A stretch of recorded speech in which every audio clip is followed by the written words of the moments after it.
Hi, Christopher. I'm Ariana. Nice to meet you. Hey, nice to meet you.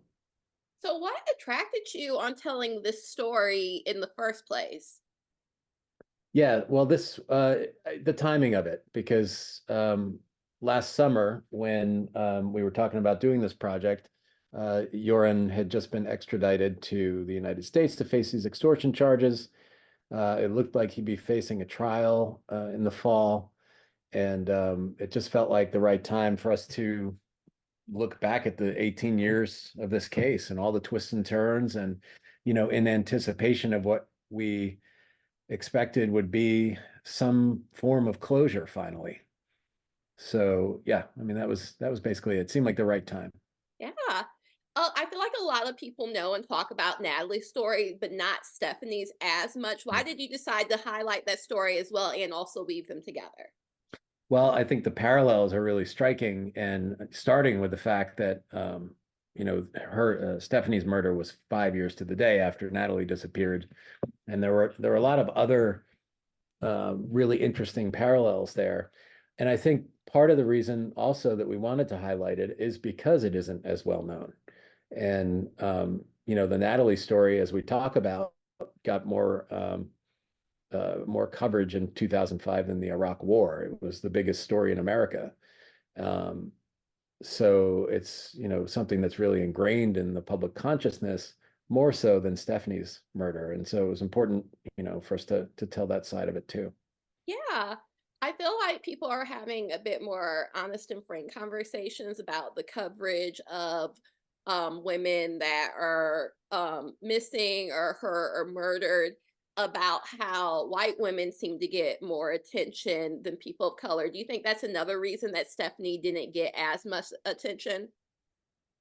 Um, Possibly. I think a big part of it, though, is that she was Peruvian, and in the United States, that just that doesn't grab the headlines the way that a missing American girl would. But I think there's merit to that idea of the missing white girl syndrome, or situation where they do get more coverage. But there were a lot of other factors I think that made Natalee such a huge story. There was the fact that uh, just this innocent trip to celebrate high school graduation, the girl never comes home. It's every parent's worst nightmare. I think Natalee's parents did a really kind of amazing job of keeping the story alive, and continuing to push for answers and for coverage. And so there are a lot of factors that went into it. But yeah, I think the fact that Stephany was that story was a Peruvian-based story, and also the fact that it was an open and shut case, just made it less dramatic. Whereas Natalee still has not been found, so the mystery goes on. Yes. Why do you think people are, especially nowadays, I feel like people are more open with their obsession in a way with true crime. There's like conferences, there's many podcasts, there's many documentaries. I feel like people are more open into the fact that they enjoy watching this. Why do you think people are attracted to true crime and documentaries like this or podcasts or even just hearing these stories or investigating it themselves? Hmm. Yeah, it's interesting. I mean, maybe part of it is sort of what attracts people to horror movies too. It's just this idea of like, being able to imagine this, kind of worst case scenario, and I guess at the same time being glad that it's not you, and um but I think, people enjoy being scared. Um and they're fascinated by the dark side, of humanity. Um Maybe because it's something that most people can't understand as being something that's within themselves, but that, it's just frightening to imagine that others, could have those tendencies. Yeah. When you were doing more research about Iran, did his tendencies and like it kind of is like he never stops. Like there's never a point where he seems to be rehabilitating himself. Like he was smuggling drugs. Like there doesn't seem to be an endpoint or a moment of reflection. Was that surprising to you that like it just kept getting worse, and there was just never a moment of stopping. There was just kind of a cockiness to it all. Yeah, anytime you're doing, you're profiling any subject, you want to find the human side of them, the sympathetic side. Um, and that was hard to find with Euron. I'm sure it's there somewhere, but he certainly never revealed it in public or in his conversations with authorities or investigators or the media. There was always that facade.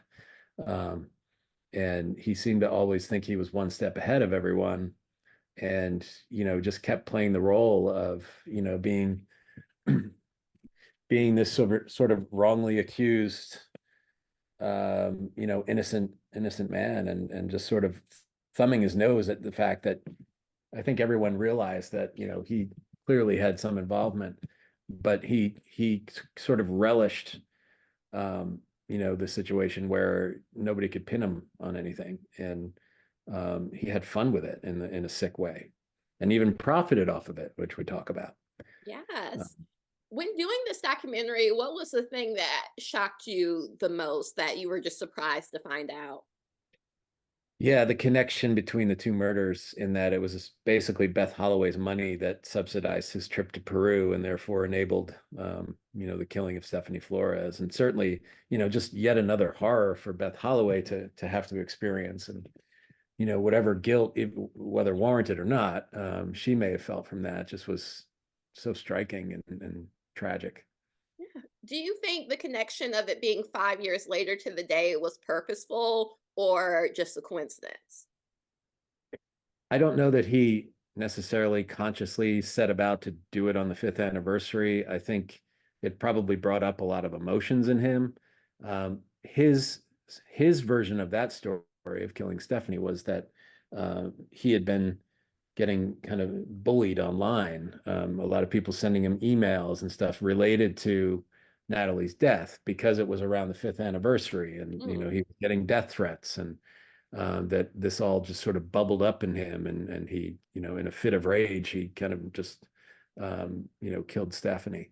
So, it may have been spontaneous, um, but only Yoren knows the answer to that. But the timing of it is certainly suspect, and I'm sure that whether or not he woke up that morning intending to kill on the fifth anniversary or not, um, it was definitely on his mind, and I'm sure, the anniversary just triggered in him some of those memories and brought up some of those feelings of rage or whatever it might have been that motivated him. Yeah. We kind of speak about rage, and obviously, and thankfully, we don't have any video of him actually committing these acts. But it seems as if every video that we do see of him, he is cool as a cucumber. He's in jail, yapping it up. He's going into trial. He's a very, on the surface, a very chill person. As a Yeah. documentarian and also just a human being, did you kind of find that frustrating that he's just kind of walking on easy street? Yes. Again, it's always great to see a range of emotions in your characters, but I think the fact that he was so even keeled and cool and collected, was a story within itself. And, it was further evidence that, uh, I mean, that's one of the traits that psychopaths tend to have, is that they're unflappable and they're charming and they're always confident and they don't fear consequences. So, he seems as close to a sort of, model case for psychopathy as I've ever experienced. So,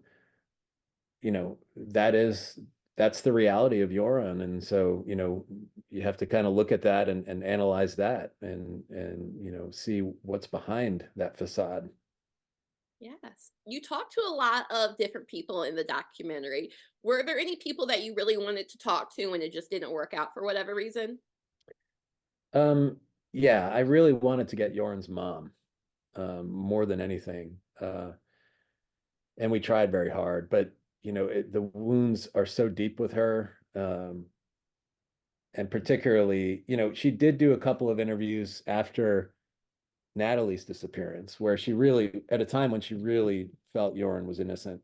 Mhm. Um, I think she did one more after Stephany's murder, where you can tell she's wanting to distance herself from her son. and then she hasn't spoken ever since. And I understand that, and it's difficult to even ask someone like that to be part of this, but I wanted to give her the opportunity to, because she certainly knows Joran in a way that no one else does, to give her the opportunity to humanize him a little bit. Um, but, very understandably, she decided she didn't want to be part of it. Yes. When talking to these people, like you talked to Natalee's best friend, you were talking to parents, people that were very close to these victims and are victims themselves. How do you create a space that they feel comfortable, open, and safe, but also are able to speak their truth? Yeah. With Natalie's friends, with Natalie's brother, and also with Stephany's father in Peru, there were a lot of conversations before the interview. Just kind of explaining, here's the story we want to tell. We shared with them some talking points, not talking points, but just like, here are the topics we'd like to cover. Tried to really explain, for those that had never been on camera, how the process works, and just try to get them as comfortable as we could, remotely before we met them and sat down. And then just having, a kind of gentle bedside manner is really important with these stories. Not trying to push them or force them into anything. And, giving them the space, to pause, or even to tear up, or to walk away if they needed to. At one point, Stephany's father had to get up and excuse himself and just kind of walk over to the window and collect himself. And you don't want to pressure them, you don't want to rush them. You just have to be really patient and kind, and usually that pays off. Yeah. Was it like you talked to a lot of victims, but then you also talked to his girlfriend? What was that approach like? Because she seems to have a completely different point of view of who this man is. Yeah. So we were lucky enough to work with a producer in Peru that had a lot of good connections, and particularly in the true crime world. And she was able to track down Ava, and um, she did the same process with her that I just described, that we did with Natalie's friends and her brothers. She really was the key point of communication for Ava, and she also did the interview. So she got her to feel really comfortable and safe. And we obviously made sure she understood we weren't going to disclose her location because she still wanted. Um, so yeah, it was a long process of courting her, and a lot of times it took her a couple of weeks to get back to us. It wasn't a quick thing at all. As a person who makes documentaries, and obviously a lot of times they're about really sad things, how do you kind of protect your own mental health and space, that you're in it, you're compassionate, but like you have to live a day-to-day life as well? Yeah, yeah. I mean, that really is a struggle sometimes, but I guess you just have to be able to compartmentalize it, and live a life that's very far removed from the type of life that these characters lead. But also I think it's really important to find some good purpose for telling these stories. And with this one, for me, it's there's a whole generation of people that have grown up after the Natalee Holloway case, who aren't that familiar with it, and I think probably could use a reminder that people like him exist, and to be careful, and to make sure that Natalee and Stephany didn't die in vain. That there's something that we can learn, from those cases, and that we can understand how people like Joran think, and hopefully prevent some, on some level, these types of things from happening, as often as they might. Yes. Well, thank you so much for taking the time to talk to me. It was Sure. an incredible story that you told and weave together. I'm excited for people to see it, and I can't wait to talk to you about future projects. Oh, thanks. Likewise. I appreciate your Awesome. interest. It's Oh, great to thank meet you. you. You have a great one. Okay, you too. Bye. Bye.